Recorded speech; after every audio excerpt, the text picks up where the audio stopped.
भाग 3। मानव के अस्तित्व की शुरुआत। मानव के अस्तित्व में आने से करोड़ों वर्ष पहले पृथ्वी पर बहुत सारे रेंगने वाले जीव, जिन्हें सरीसृप कहते हैं, वे आए। साथ ही साथ स्तनधारी जीव भी, जिसकी वजह से आज मानव का अस्तित्व है, वे भी थे। और साथ ही खोजों और अवशेषों से पता चलता है कि एक समय तीसरे चरण में पृथ्वी पर विशालकाय डायनासोर हुआ करते थे, जो शाकाहारी मांसाहारी थे। इनको जुरासिक एरा में रखा गया। इन जीवों का आतंक करोड़ों वर्षों तक रहा। इनमें से कुछ जीव उभयचर भी थे। भीषण गर्मी के कारण इन जीवों की त्वचा बहुत मोटी और सख्त थी। इनका अंत एक उल्का पिंड के टुकड़े का पृथ्वी से टकराने से हुआ, जिससे भारी विस्फोट हुआ और पृथ्वी पर 95% जीवन नष्ट हो गया, और जिससे पृथ्वी पर सभी थल टुकड़ों में बिखर गए।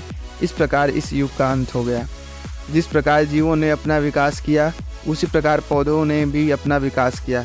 सर्वप्रथम नीले हरे शैवाल और जीवाणु, जो एक कोशिकीय थे, उनका जन्म हुआ, और बाद में उत्परिवर्तन के कारण पौधे और विशालकाय वृक्षों ने वृद्धि की।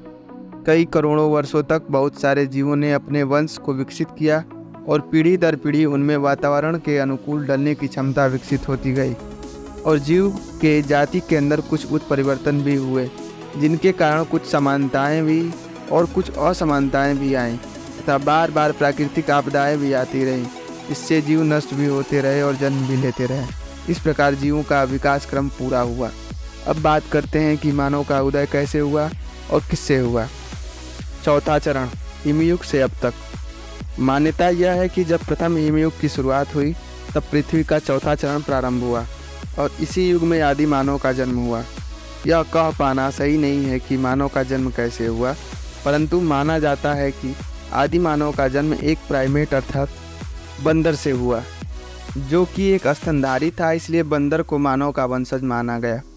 परंतु इस पर भी कई शोधकर्ताओं ने अपने अलग अलग मतभेद दिए हैं।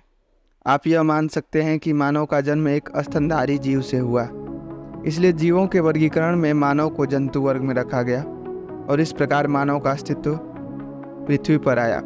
हालांकि माना जाता है कि भारत में मानव का अस्तित्व लगभग 5 लाख वर्ष पूर्व आया, परंतु महाराष्ट्र के बोरी नामक स्थान से मिले रिपोर्ट के अनुसार मानव पृथ्वी पर 14 लाख वर्ष पूर्व ही आ गए थे।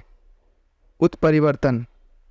किसी भी जीव के अंदर आकस्मिक परिवर्तन, कोई प्राकृतिक आपदा या कोई रासायनिक कारण, जो उस जीव को उसी के जाति के अन्य जीवों से अलग करे और उसके आकार की और आंतरिक भागों में परिवर्तन कर दे, उत्परिवर्तन कहलाता है। बने रहिए कॉस्मिक नरेशन के साथ आने वाले सभी वीडियो के लिए, और हमारे चैनल को सब्सक्राइब करें और बेल आइकन को दबाना ना भूलें।